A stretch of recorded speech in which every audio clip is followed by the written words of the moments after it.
Um, we're going to talk about two, I suppose, it's open source methods, and with two kind of slightly different meanings, but that overlap in terms of the scalability of what we're going to do. I'm going to go through some individual case studies of stories that I've done using open web, open data, essentially, plus a bit of traditional investigation, and one of those is slow, it took a bit of time, and the other two are kind of are fast examples of what you can do using just data that's there, that's readily available once you know how to find it. And then on. And I'll be talking through, I'm Director of Product at Meedan, where we build tools for global journalism and translation. So we'll be talking through some of our products, the way we think about the products, and think about especially how one is about scaling these investigative methods for teams and for especially collaborative teams. And then secondly is also what we can learn from more generally from open source principles. As I'm very interested in this word open source, how it gets reapplied from software to other fields, and if there are principles we can start thinking about and more generally about open source journalism. And I should introduce myself. I'm Malachy, Browne, and I work with Reportedly. Andy Carvin, our editor, is here, and these are some of the stories. I'll crack ahead. We're going to have time then for a Q&A, about 20 minutes of it at the end. Reportedly is part of First Look Media. The Intercept is the first newsroom. Field of Vision was launched late last year, and we're I suppose you could say, the social reporting arm of it, reporting on conflict, human rights, and social justice issues. This investigation is about the manufacture and export of bombs made here in Italy to forces in Saudi Arabia and the United Arab Emirates, and how we trace those from point of origin to being used in Yemen. And a source familiar to me provided us with what he described as a hacked cable, a diplomatic cable from the Saudi Ministry of Foreign Affairs. The ministry was reportedly hacked by a group calling itself the Yemen Cyber Army, and these documents later became known as the Saudi cables, a tranche of about 500,000 documents, I believe. And we got some of them, and among them was this letter that was a request from an arms manufacturer in the United Arab Emirates sent to the royal forces saying, in order for us to fulfill this contract that we have with you, we would like you to request permission for this shipment of arms from Italy to pass through Jeddah port in Saudi Arabia, and could you pass that through diplomatic cables and get permission? For a group calling itself the Yemen Cyber Army, hacking Saudi ministries, of course, you need to take tremendous care with a document like this to verify that it is what it says it is, and it's not something that they've created themselves. So we set about doing that by looking at the detail in the document, who it was sent to in order to fulfill the contract with the armed forces. They named the vessel, the ship, the Jolly Cobalto, and they gave the shipping dates, approximately where it was leaving and where it was going to arrive to.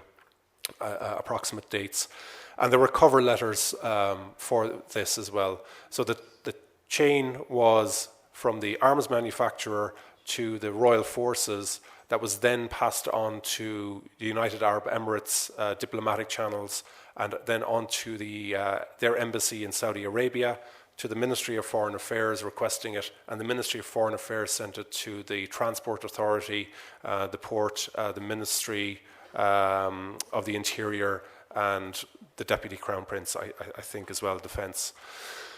So immediately I sent the document to a trusted journalist who's a native Arabic speaker, who translated the entire document for us and put in all of the fields and all of the information.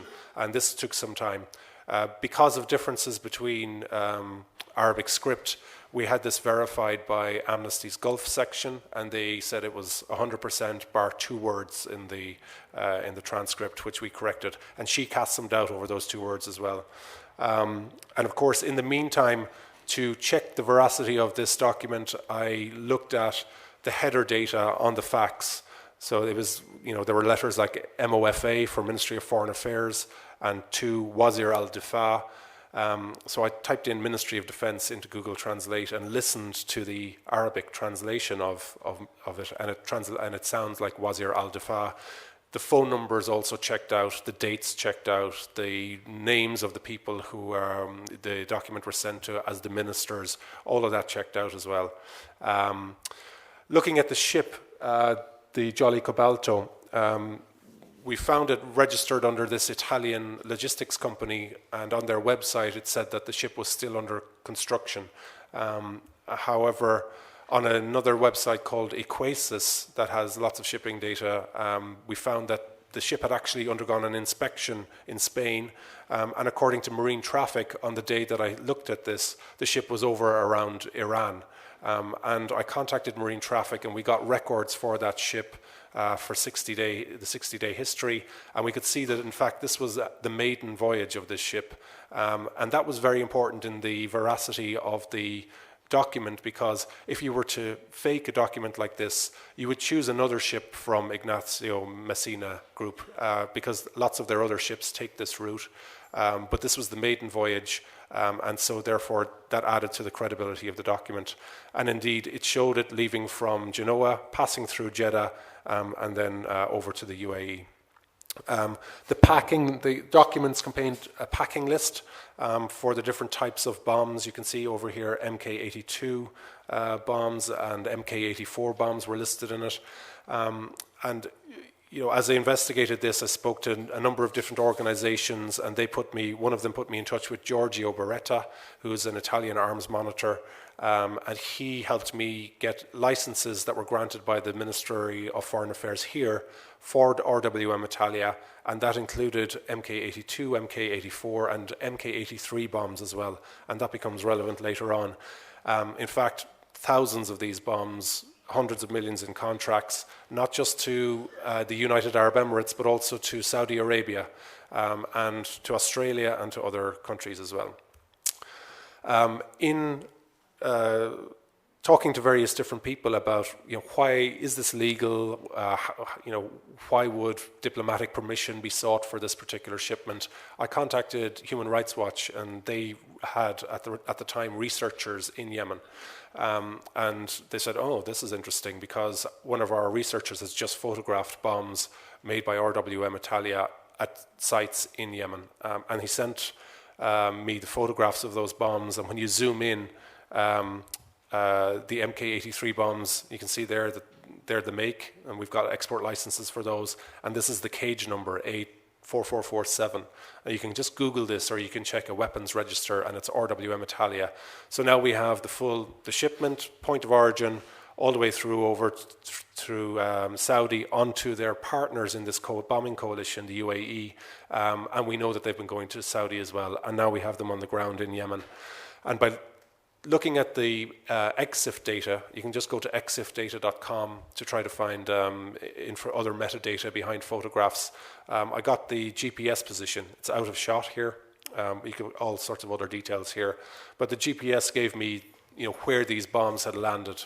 And then by using wikimapia.org, which allows people to draw polygons around buildings or complexes and describe what they are. It's a crowdsourced map. I got further information about where those bombs were located, a government a complex in Sada in northern Yemen. And using that information, then searched through YouTube for the approximate time frame that the researchers were there, or they thought that this happened, and found eyewitness video of the day after this building being bombed, where we know that those Italian bombs. And of course, verified this. Looking at the alignment of the trees here, there's a white mosque here, which is at an angle to the main building. And you can see here's the mosque, here's the palm tree, here are the other trees here at the front. And you can see this big, tall point in the center of the building, which is here. And then as the camera goes around the rear and flips around, you can see these buildings in the background and other shots. And so then, the question that Andy and myself were asking ourselves, well, Italy is exporting bombs to Yemen during a conflict. It's possibly illegal, but other countries are doing it, so what? So we had a look at the shareholders in the company, and RWM Italia is owned by Rheinmetall. The company in the United Arab Emirates, Browne, was also previously owned by Rheinmetall. And the arms experts that we spoke to said this basically confirms what we knew, that the people in the Middle East, the company there, they don't have the capacity to make them, but they assemble them. And we found glossy marketing materials showing them videos of them doing that. And in Rheinmetall is based in Germany, and we found that the Norwegian State Retirement Fund, the pension fund in New York State, and also, I think it was about 180 pension and education funds and other funds, JP Morgan Chase. There were numbers of companies that you would recognize, education funds. I think America's biggest education college fund are all invested in Rheinmetall. And so we contacted a lot of those and said, did you know? And of course the answer from several of them was either no comment or, we have a very strict code of ethics. And then to present this, as we all know, video plays well on social networks. So we made a short 2-minute explainer documenting how this played out. And just to show the international scale of it, Andy created a lovely Google Earth tour from the factory in Sardinia to Genoa port. There's actually a ship watcher in Genoa port, and he happened to have video of the Linea Messia ships. So just to illustrate that, we got permission to use that, and then use the marine traffic to track the ship across around to the UAE. And we found the materials. That's just a screenshot. I'm sorry, I can't play it. Of the lads in the factories putting them together, and then the fallout from the places that were bombed. Actually, can I? Found that bomb parts manufactured by Italian weapons company RWM Italia were shipped in May 2015 to the United Arab Emirates, one of the countries actively bombing Yemen. Loaded in 6 containers aboard the Jolly Cobalto at Genoa port, the bomb parts were shipped through the Suez Canal and on to Jeddah, where transit permits were granted by Saudi ministries at the behest of the United Arab Emirates Embassy. The shipment was transported around the coast of Yemen and on to Dubai, where it was unloaded and transported to Browne Munition Systems, an arms manufacturer in Abu Dhabi. Birkin's Mk-80 series aircraft bomb is a general multi-purpose ballistics bomb. Our aerodynamically streamlined LDGP bombs are of RWM Italia were dropped on this building in Sada, northern Yemen. Video shared by a local YouTube uploader and independently geolocated and verified by Reportedly shows the damage to the building. No civilians were killed in this attack. However, human rights documenters believed get the idea.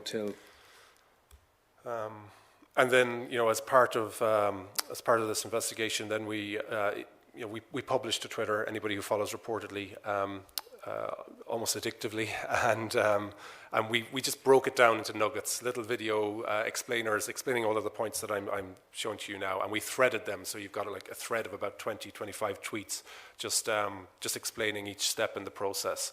And as part of it, we published it. With The Intercept and Mashable in the US. The Intercept is our sister publication. Mashable thought it was a great story, so they published it, and that helped us reach a bigger audience there. But also, importantly for us, we wanted to draw attention to the story from the people that matter, people in Italy, people in Germany, in Norway, and we had it printed, I think, in 5 or 6 languages, over 12 publications. Il Post were the first. It was picked up by the Sardinia Post and other people as well, TV3, Sardinia, and several others. And as part of that thread, I spoke about this at the morning session about just engaging people and thanking them for their input into this, with their permission, of course.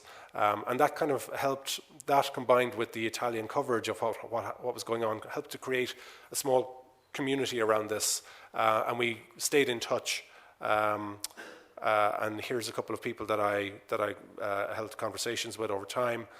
Francesco here is another arms monitor, and he helped out when this issue was brought to questions internally in Parliament, and so on. And Giorgio and Francesca helped to translate what was going on there. We retweeted their tweets. But then crucially, later on, several months later, I got 2 Twitter DMs from separate people saying there are bombs on the tarmac in Elmas Airport in Sardinia. Could you check that out? I got in touch with Flight Radar. We just had partially obscured or partially evident tail numbers. So Flight Radar helped to identify the plane. So now we had eyes on the plane and when it was going to leave. And basically we also sent photos of these bombs into a community, the online community on Facebook, that a group that numbers of us are members of. And they identified the same bombs. And we tracked where it went. And it was about to land in Jeddah, and then at the last minute it went over to a military airport several hundred miles east. And then again in November there was another one. There were bombs on the tarmac, again another Azerbaijani cargo plane, and shipped over there as well. And we had video of them overnight taking off, and again we tracked that aeroplane. And through that concerted effort and the momentum created by the 5-star movement here in Italy, actually, and politicians like Mauro Pilli and the arms monitors, the pressure was maintained here, and eventually bigger Italian media like Internazionale and it's La Iena, is it, or La Iena, picked it up and ran this story. So I don't know. I've got another couple of examples, but how are we on time? That's great. Yeah. So this is a quick-fire one on investigating fast through social media. This is Ukraine, Kramatorsk.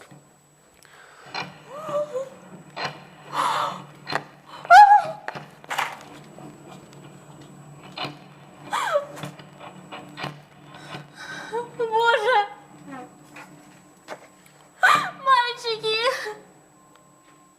So just a warning, in a couple of slides there are mildly graphic images of people who were killed in this attack. And this was a video that popped up on our Twitter feed for Ukraine one day. And of course, given the drama of it and the shelling of a civilian area, we checked it out.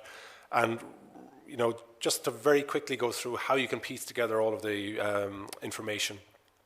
When I'm looking at this video, I'm looking at these topographical details, the angle of the road, the building with red tiles on the roof, and the water tower in the distance. And it was described as Kramatorsk in Russian, so I just looked for Kramatorsk on Google Maps, and others were saying that it was an attack near the airport. So focusing on that area and opening up photographs that are geolocated to that area, I found this one. So, within 60 seconds, we're 100% on the, we're 99% on the location of the thing. And it was probably filmed from these apartments over here. Again, just going back to that aerial view, there's the water tower. Here's where the bombs were coming in. And here's that building with the distinctive tiles on the roof. And so the video was filmed from these apartments here. And then just looking at so that's the location. We always say in the verification world, if you're verifying content, you want verification, original, or location, original source, and the date of it. And if you can establish those 3, then you build the context around what this visual, this picture, or this video shows. And looking at the user profile on YouTube of this person, you could see that they were active. In recent weeks, they were posting arts and crafts, some painting stuff, some kiddies, embroidery and things like that. So there was nothing to suggest that this was somebody who was deliberately trying to fake events in Ukraine. And they just happened to be an accidental eyewitness to this. And we can see on their Google Plus page, they live in Kramatorsk, and on VK we actually found her address, which confirmed the building. On VK.com, which is a Russian social media network that's also used in eastern Ukraine extensively, several local residents showed the rockets buried in the ground among their apartments. And Christopher Miller, who was a Mashable reporter, happened to be there, heard it, went in and photographed what he saw, 7 people killed in that. And we found other videos as well in the area, and we geolocated them to this area around here and other areas around that. So we had several different videos showing different vantage points. What Christopher Miller did was really clever. He took out his compass on his phone and measured the direction that the bombs came from, or the rockets came from, as they were impaled in the ground. And I compared that with what we thought were the types of rockets and the range that they might have, but also the distance, the direction from the front line. So this was a crowdsourced map about the front line as it pushed forward between the rebel forces and the Ukraine forces. And so, we came to the conclusion that they probably came from around this area, around Horlivka. And the OSCE monitors came that day and verified that in their report 24 hours later. But it just shows you in a short space of time the amount of data that's out there that's available to try to piece a story together. Again, a graphic photograph here after bombing of Douma for 10 days. How do you verify this photo? It's a really dramatic photo. First of all, go to Wolfram Alpha. Go to it's what's called a knowledge engine, but it has you could go to any weather site. What I was looking for was it raining yesterday? Was it raining overnight? Is it raining today? Because that photograph was from that morning. Reportedly, it was. Also on Google image search, we use that straight away. We have the extension, Google Images extension installed on Chrome, and you right-click on the picture and see, has Google indexed this image anywhere else? And for a dramatic photo like that, with all of the contrasts that are there, Google would certainly have a record of that from a news report previously, but it didn't on that morning. So I knew pretty much straight away that it was from that morning. Anything else that we can find? Use the local language term for Douma, and we always say, put yourself in the uploader's shoes. Try to think of the terms that they would use to describe something as they were seeing it, and of course that showed more photographs and so on, and that gave us a different angle. Crucially, the mosque, and so again, by doing geolocation, we found the street and the mosque and where this happened.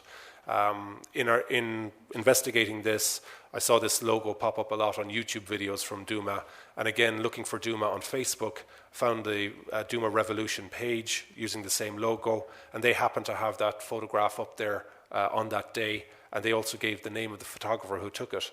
And on Facebook, this guy happened to be friends with a friend of mine. Facebook tells you who's friends, or if there's a crossover, and his Facebook URL was Douma 1985. He looked like a guy who was around 30 years of age from Douma, and he was followed lots of Douma-related pages.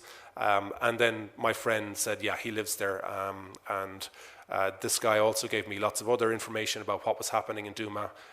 He's a photographer with Reuters, and there was some question about the color of the blood on the street, or whether it was paint or what it was, and he said, look, this is what blood looks like, this is my neighbor's, this is, it's iridescent, it glows like that, and that's just an example. So these are sort of other examples that other people have done, which I won't waste your time on, but or take your time up on, but just one that speaks to scalability, is this last one, done by the Carter Center in the US, and they were monitoring the Syrian conflict, and they put in all of the YouTube accounts for all of the rebel factions. And you remember as the rebels started gaining momentum, they would have formation videos like this and have their logos up there, and the Carter Center mapped all of this and across the country and monitored it for a long time, and that enabled them to basically extract a hierarchy, a military structure for these people, so that when they identified new weapons that they started using, all of the different groups that started using these new weapons that were American-made, they linked them all back to one command and control structure. So they basically, they had intelligence about, who the negotiators were in that. Also, they wanted to create a humanitarian corridor into Damascus at one point, and they were able to identify all of the different groups that they should communicate with to enable that to happen. So on a larger scale, if you've got the tools and the processes that Anne is going to talk about, then you can do some really nice stuff.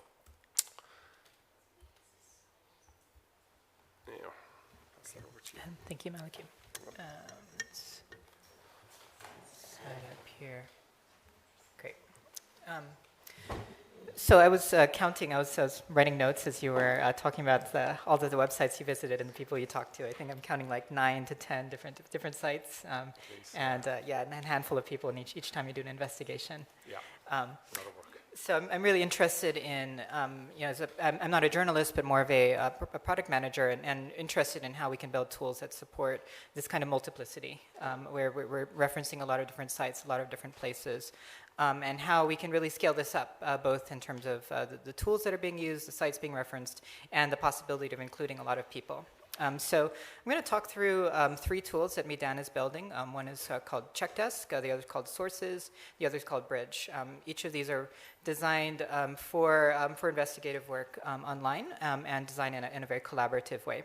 To frame this a little bit, I'm also very interested, again, I think I mentioned this at the beginning, is what can we learn from the open source world? There's a lot of conversation at this festival about benefits of automation versus engagement, and what does this all look like? And I think there are a lot of lessons from open source software, where open source developers are dealing with these same things: engagement, automation, and scale and impact, and finding effective ways to do that. So I'm curious what that might look like in journalism. No answers, but more questions, but interested to talk about that.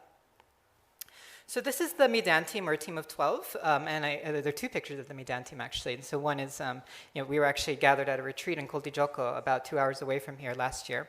But the Meedan team is also, we as much as we value people, we also value bots, and we were interested in automated systems and ways to facilitate the work that journalists are doing. But ultimately, the tools are meant to help journalists do their work better. So I'm going to talk through Checkdesk right now, and this is an investigation done by Bellingcat, a group founded by Elliot Higgins, who's done a lot of work in Syria and in Ukraine, doing verification around weapons and attacks there. And the Bellingcat team often works with a lot of collaborators. They have, I believe over 100 people have been using the Bellingcat Checkdesk instance to do verification. And so it's a good example of what collaborative verification might look like on a platform. So Elliot's team was doing military vehicle tracking and tracking sightings, and they use the Checkdesk platform in a number of ways, and I'll just walk through some of those pieces here. So one is it looks like a basic site. You can just drop in what you're looking at, add a title. But we have little features, just like you can add a report, you can add a video, you can add a picture, you can add a tweet, and anyone who's approved in the system can do this. It's important to note that they're approved in the system. This is not a totally open system, but that a set number of collaborators can add different reports. And they're often working with number of reports at the same time. So there were 29 collaborators on this one story. Under each story, there's a wide variety. This is what the reports look like. You can imagine just a big log, and people are uploading all kinds of media content that's available. And under each media content, we have the check log, and this is important because it's a way of showing to people the steps that you've taken or the steps that your team has taken. And so, just to zoom in on a little bit, under each video, people will add notes, and so you can see that there are a number of different people who are commenting, adding notes as they're investigating the veracity of a report about a sighting of a tank, and then each piece there adds critical information. And so again, when you're cross comparing, you want to make sure that information is available publicly so other people can corroborate. That doesn't work for every investigation. There's certain human rights cases where you might want to have a private investigation, but in this case, having everything out in the open was an important part of this.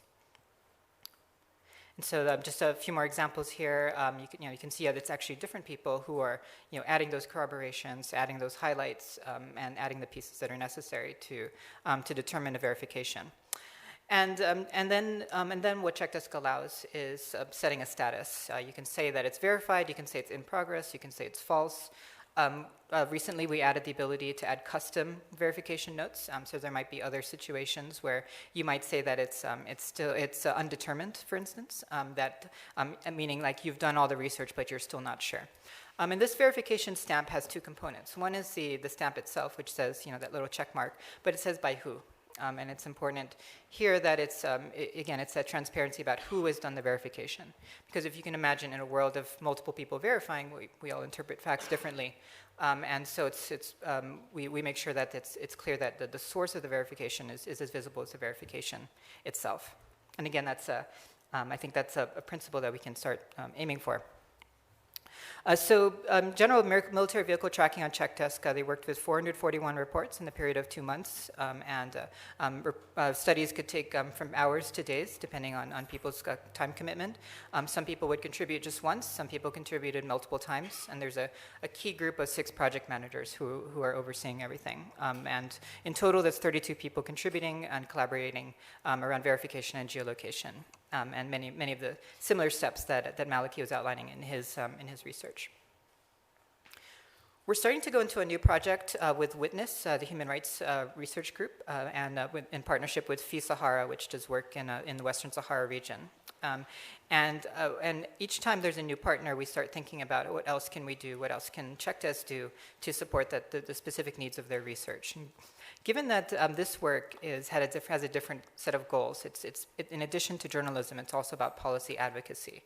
The Western Sahara region is one of the few post-colonial regions that is still struggling for independence and they're in conflict right now with Morocco. It's a peaceful conflict, but Western Saharans are attempting to gain independence from Morocco. And so a lot of these videos are documenting human rights abuses that Witness hopes to use and the FISAHARA team hope to use in their advocacy work. And so we started to add new fields. As Malachy pointed out, context is really critical. And when videos or photos are uploaded to social media sites, often that metadata is stripped from the images. And so we added fields for structured metadata within Checkdesk. And so we added the fields for location. We added fields for data. People have to manually go find the original. But all of these become have a structured data set that can then be exported. Checkdesk is a tool it's part of a pathway for journalists. It's not the be-all, end-all. It's one step along a chain. So these are exported and they can be used in reports in a collective way, so that we can the team at Witness and FISAHARA can aggregate both locations and types of incidents using this metadata. The other product that we're working on is called Sources, and here it's really growing out of the recognition that in addition to verifying content, it's also just as important to verify the sources of those content, and especially over longitudinal relationships that you might have with different sources. And this is a new project right now. These are designs we're just going into beta testing and starting to work with potential partners. But the idea around sources is that you are frequently, as a journalist, referencing people, whether they're on Twitter, on YouTube, on WhatsApp, and the ability to, one, maintain a record of the communications that you've had with them, and then two, to maintain institutional memory. So that newsrooms who are working in teams can remember who they've talked to and how. I'm sure many newsrooms are, especially if you're contacting a lot of people, it's hard to remember who's out there. And so this is really designed for journalists. We're talking a lot with former community managers and also people working in newsrooms to try to bring in some of the best practices around relationship management and bring that into a setting where it's very specific to networked journalism. And so you can see in this design here that the sources gives you the ability to add a source like a YouTube account, and then it will automatically gather some of that metadata, number of uploads, the date that they joined, number of playlists. Again, each of these bits become an important piece for the journalist. None of them are be-all, end-all, but each of them give that additional context that Malachy identified as really so important. So, for instance, if that account joined just yesterday and is reporting on an event, that will just give you some flags to check out. And then we have a little log at the bottom. You can see that, that line where people can keep a record of the conversations they've had, the topic areas of expertise of this source. And so again, it's a collaborative format and allows for journalists to keep that institutional memory. We're thinking about other ways that sources could work. So many of the Meedan tools are designed to integrate with other tools. And I think this is another open source principle that we might think about with open source investigations. And so you can imagine, and these are all early stage ideas, but the ability to have sources notify you when the person makes a tweet about a certain topic, or to cite the source in Checkdesk. So to go from sources back to Checkdesk and to quote them in a report, and then have that report then show up back in sources so you can corroborate all the evidence, and eventually build reputations over time. And so you can keep track of the people you're talking to. And the third Meedan product is, is looking at language and translation. Especially in a world of greater diversity online, we're moving towards a majority-connected internet population, and English will soon be a minority language on the internet. And we're interested in how translation can fit into this larger process of gathering news. And so what you're looking at here is a map from 2009 of geolocated tweets in Europe. And so those colors look like geographic boundaries, but what they are, this actually colors, each color represents a different language. And so we have this image of the internet connecting us across boundaries, but so often language barriers play a role in reinforcing the same geographic boundaries that we're living in. This was in 2009. This language diversity has only increased. And if we were to recreate this map at a global scale today, I think we would see a lot of both regional and national boundaries recreated.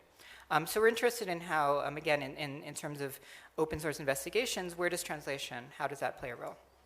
Excuse me. So I'm going to talk a little bit through Bridge, and if you have Twitter, you can see Bridge in action. We've been translating, when I say we, I mean me, with my poor Spanish, translating some of the Spanish tweets from the International Journalism Festival. And obviously Italian would have been a better use case, but we're just trying out one use case. And what Bridge allows you to do, so you can check out IJF2EN, so IJF2 English. You can see Bridge in action. You can see how we're using translated tweets. The translated tweet format, we're using the TT, to grab an original tweet. We reply to it so that the original tweet is always attached to the translated tweet, and then we post that translation. So we were doing this live during RightsCon last year. Last week. RightsCon is a human rights and technology convention that was happening in San Francisco last week. And we're partnered with Global Voices Lingua, who are using Bridge to translate a number of tweets from English to Spanish and English to Arabic. And so you can see the original tweet in English by Sam Gregory. And then just below in RightsCon Espanol is the TT of Sam Gregory, TT being translated tweet. It's a convention we're experimenting with. And then the translation, and then a link to go back to the original. And then you can also see that the translation appears as a card, because often when you're translating, you can't always fit 140 characters on 140 characters. It's especially true when working from very different languages like Chinese to English or English and German. And so we include the full text as well as an image, an attached image, and then the user can click to go see it on the larger project. And so the idea here is to use, again, Meedan tools are meant to be integrated with networks. Bridge is a bridge from one tweet to another, but the end goal here is that it lands back on Twitter. And so for most users who are not using the platform, we're trying to design an experience that ultimately doesn't require you to go anywhere else, but just has you following the same hashtags, and just accounts that are relevant to your language. So the way Bridge works is we have a mobile app and we have a Chrome extension. And so the mobile app is available right now for Apple iOS, and you can download it in the App Store. And this is the translator's experience. So You can see the original tweet in Arabic. You can see the translation. That's the composer, where people can compose a translation.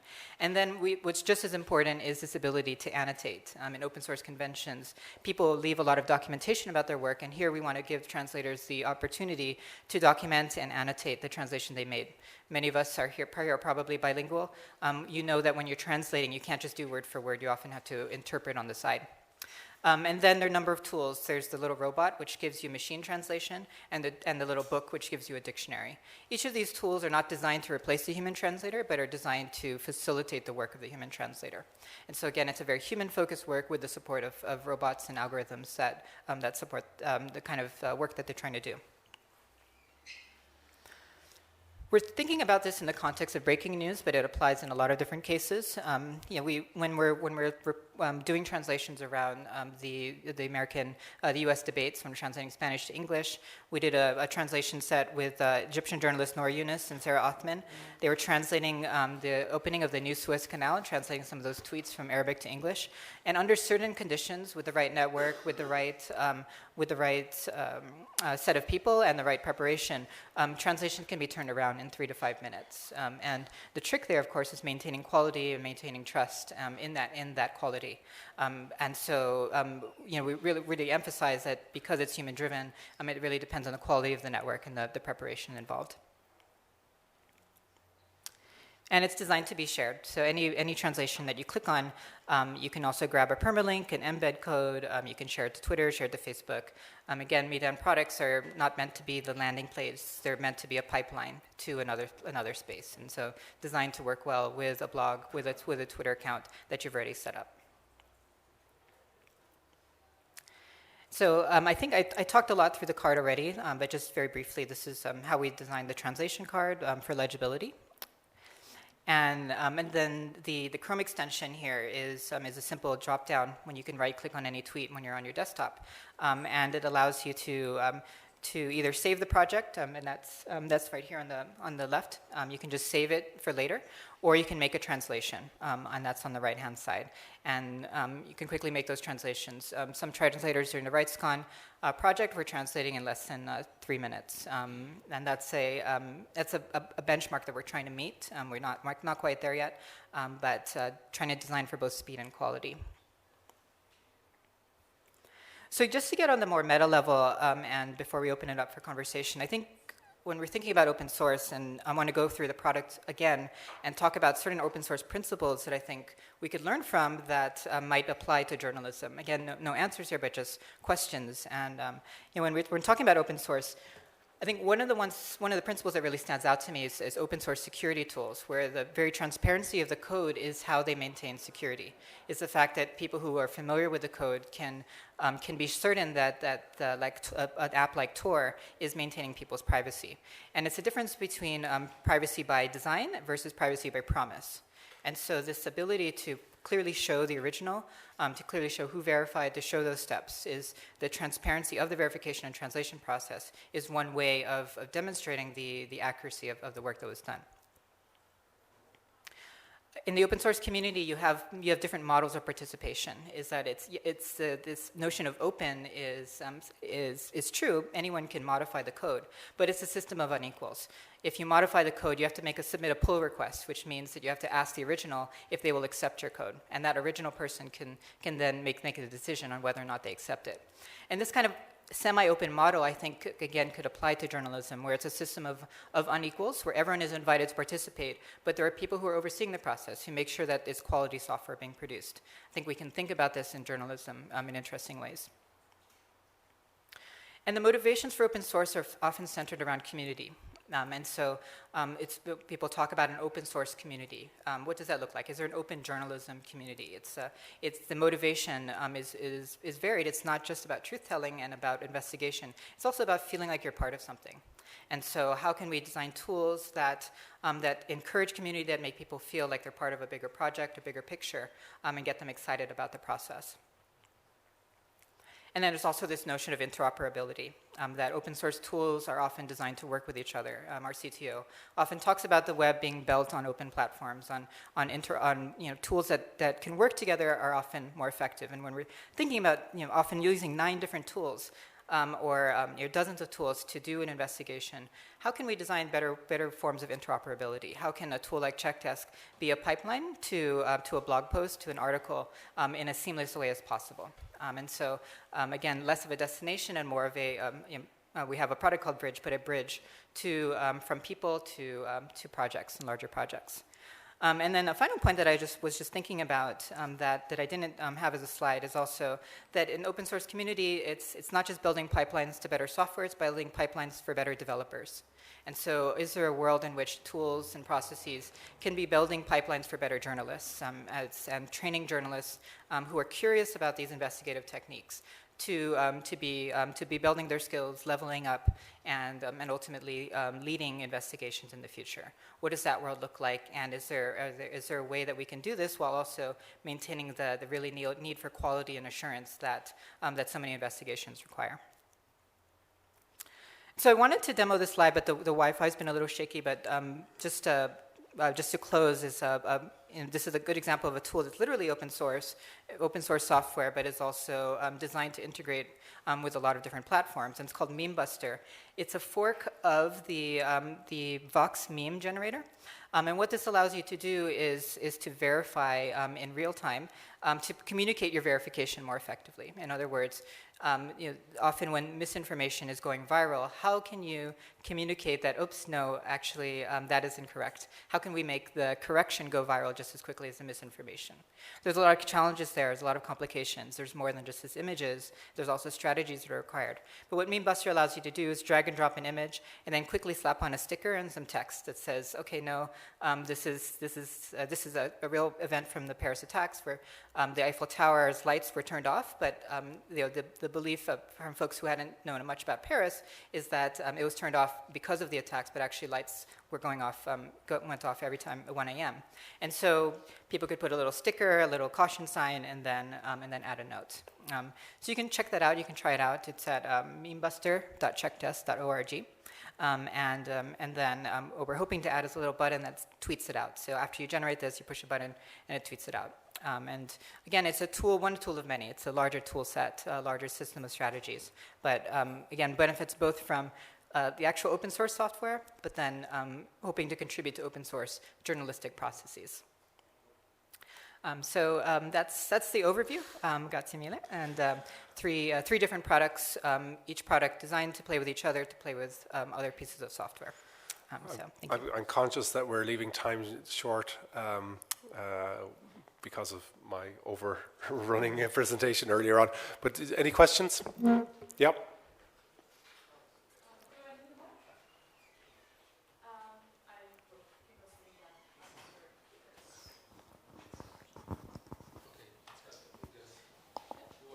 Okay, yeah.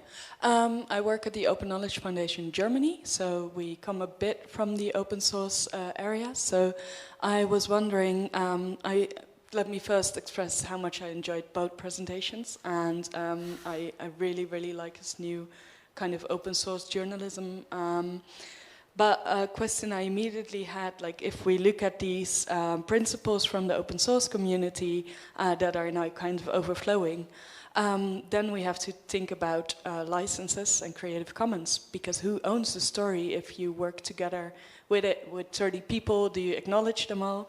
And another thing was the sources application that you showed, how with all these kind of things, and also with your contributors and collaborators, how do you ensure, because these are very sensitive stories, I would imagine, how do you ensure and how do you talk with your contributors and your community about privacy issues? That's not so much an open source issue normally on GitHub and stuff, but for your kind of stories, definitely, I would think. Yeah, I can speak to from a practice point of view. I can imagine, having worked collaboratively with people before in verifying things and trying to find all of the pieces that fit together, having a tool like Checkdesk where you can do that across newsrooms, for instance, or if you had a couple of people who are, on the Yemen beat or on the Ukraine beat, there's tremendous power in that, provided you internally come to your understanding about who's going to publish or what the rules are around that publication.